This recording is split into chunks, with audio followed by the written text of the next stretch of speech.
O ensino médio ideal fecha 2019 com várias aprovações em medicina e 2 aprovações no ITA, o vestibular mais concorrido do Brasil.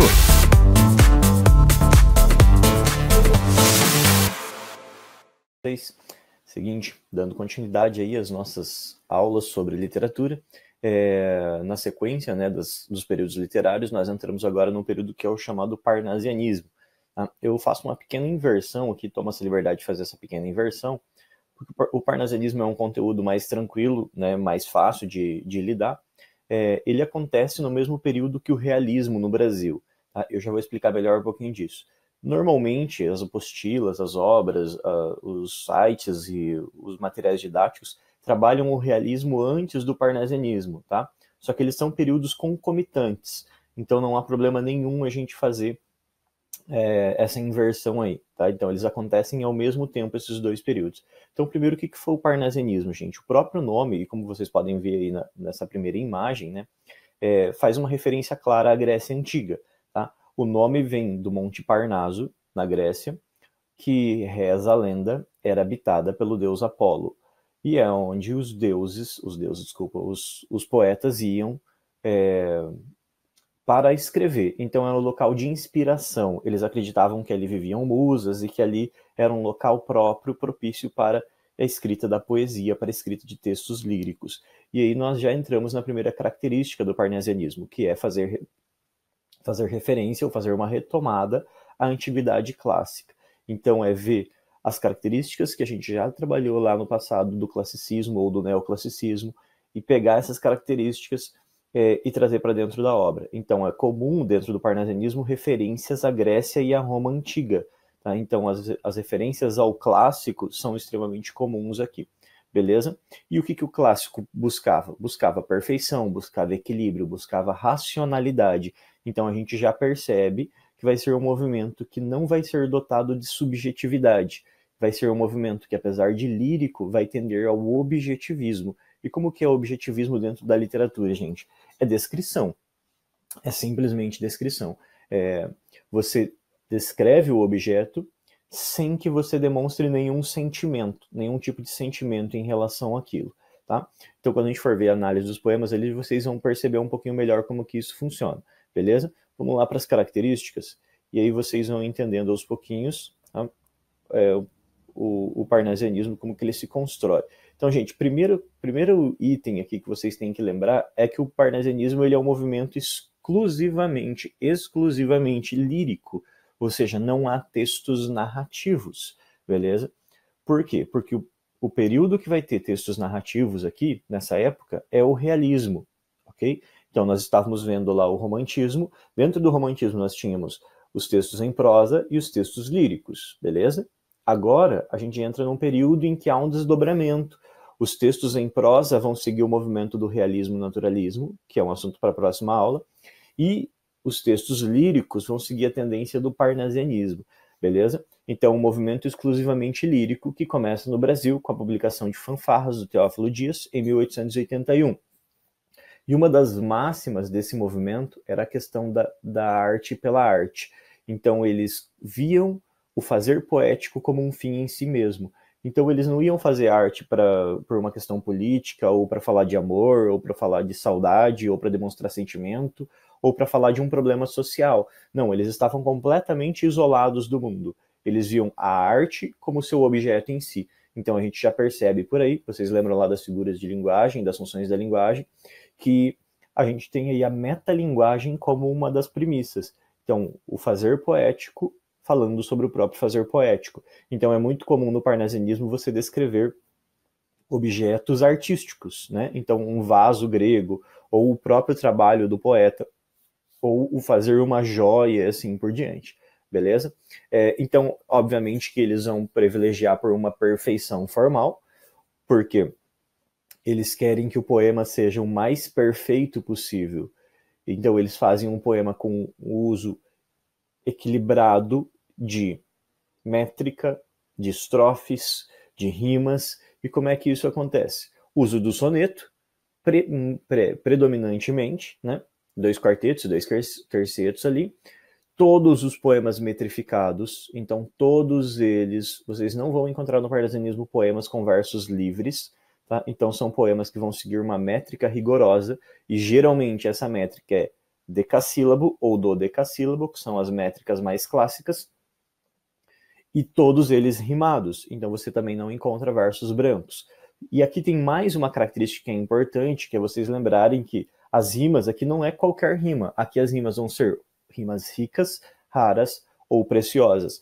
O que significa isso? Rima rica, gente, é aquela rima de classe gramatical diferente, quando você rima termos que não são cognatos, quando eu rimo um verbo com um substantivo, por exemplo, tá? Deixa eu pensar em um aqui. Amar e mar. Amar, verbo, mar, substantivo, tá? Então aí eu tenho termos não cognatos, beleza? Isso é uma rima rica. Rima rara e preciosa, tem autores que vão diferenciar rimas raras de preciosas. Vão dizer que rimas raras são de difíceis, são aquelas rimas difíceis de encontrar, e preciosas são aquelas com pouquíssimas ocorrências na língua. Tá? Eu não faço essa diferença, os autores modernos, agora mais contemporâneos, não fazem essa diferença, mas rimas raras e preciosas são aquelas rimas que vão ter uma difícil ocorrência na língua.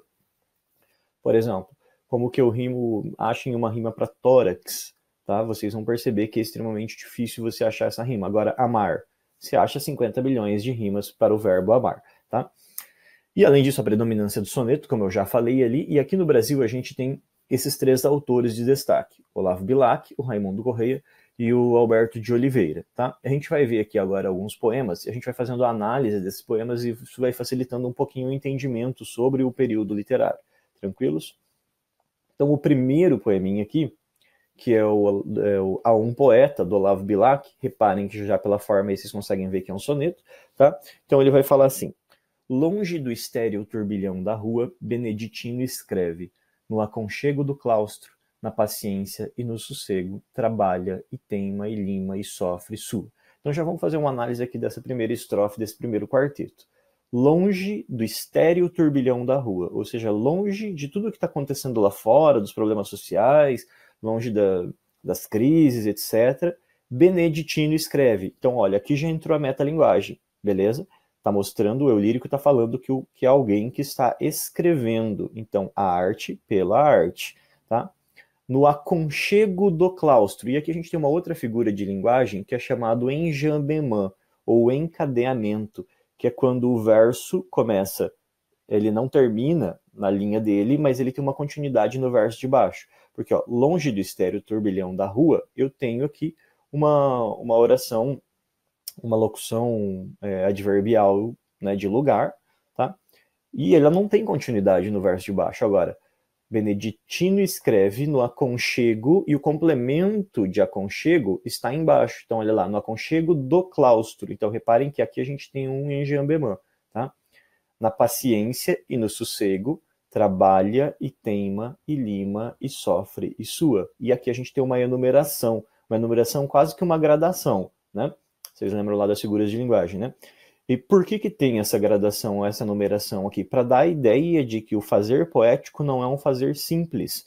Ele não depende de inspiração, como os românticos acreditavam.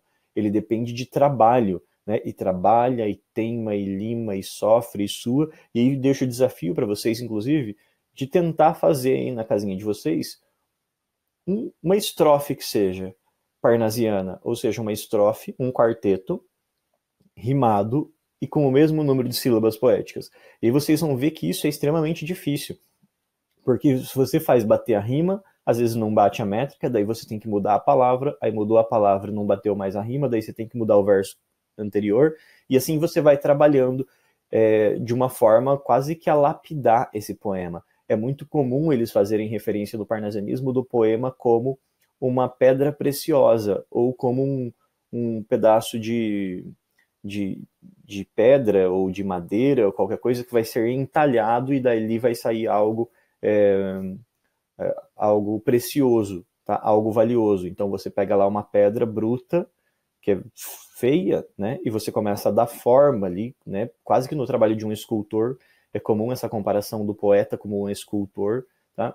E vai tirando ali aquilo que não interessa para deixar lá uma forma mais bonita, depois você vai polindo, vai tirando as arestas e limando, e esfregando e lixando, até você ter ali uma escultura, ou até você ter ali uma joia, né, preciosa, alguma coisa assim.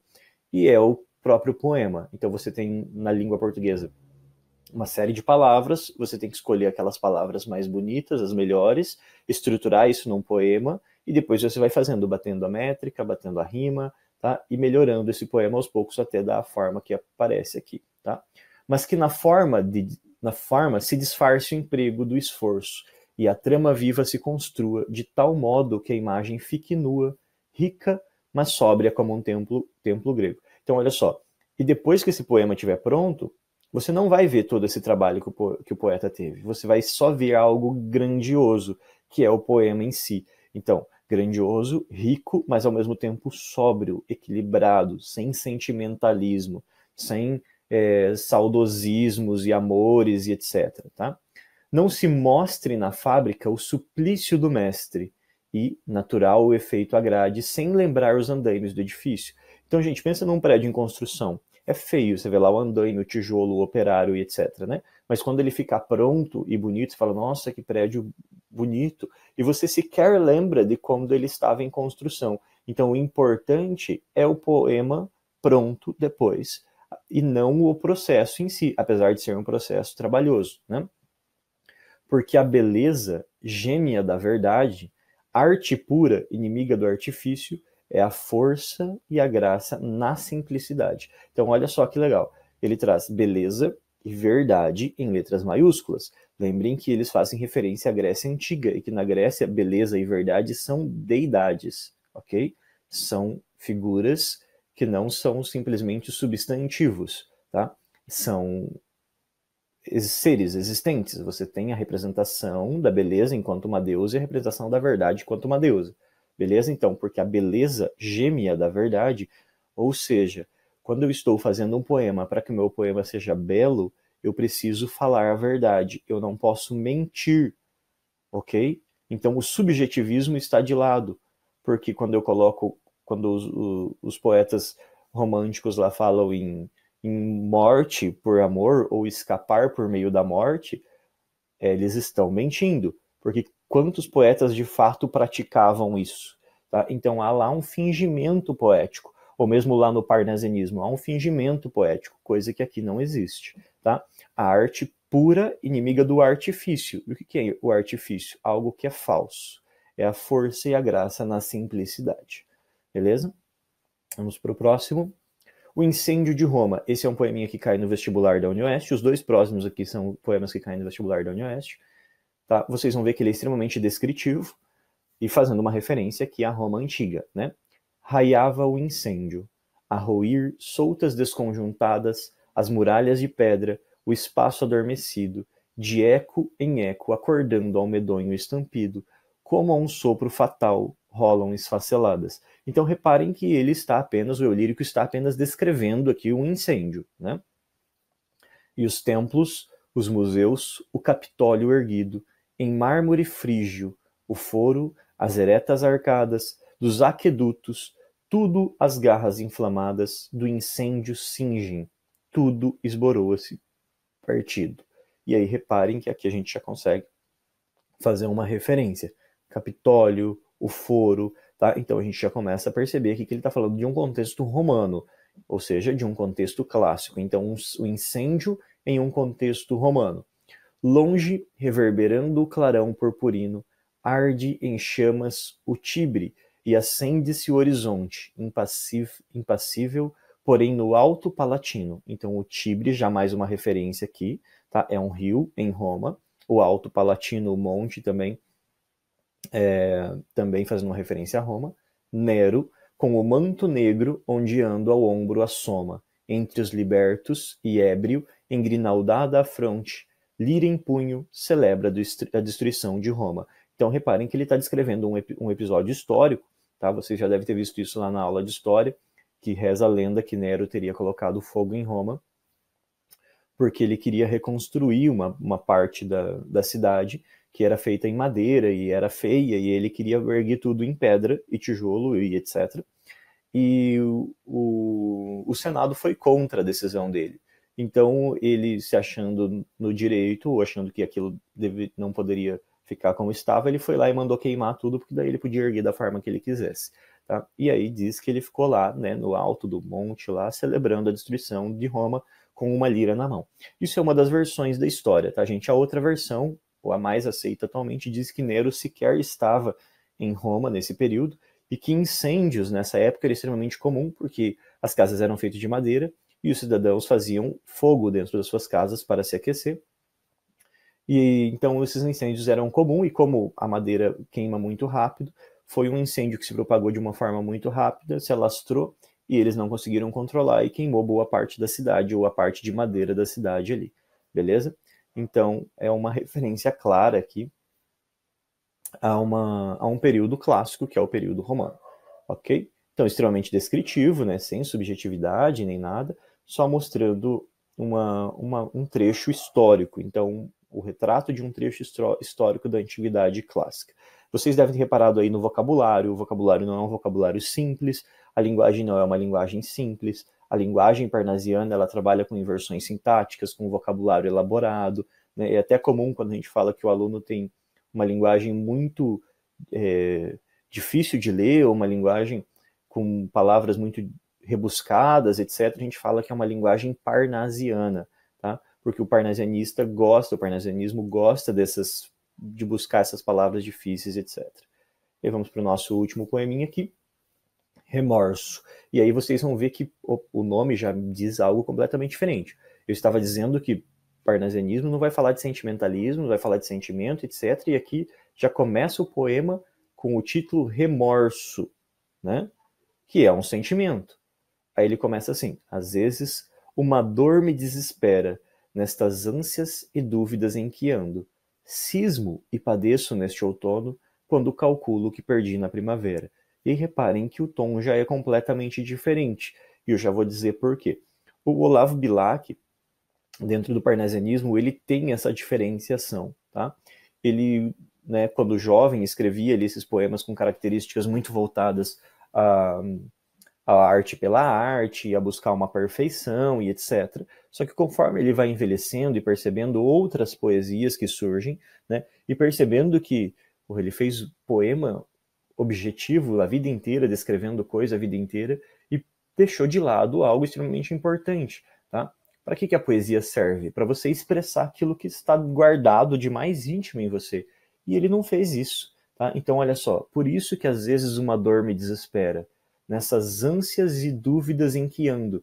Cismo padeço neste outono, quando calculo o que perdi na primavera. E aí reparem que é simbólico isso aqui, tá? Porque quando você fala em passagem do tempo, em passagem das estações, você está falando na tua passagem da vida. E aí se você pensa em primavera, verão, outono, inverno, essas estações também são significativas, tá? O que representa o outono? Quando as folhas caem, quando as árvores envelhecem, né? E o que significa a primavera?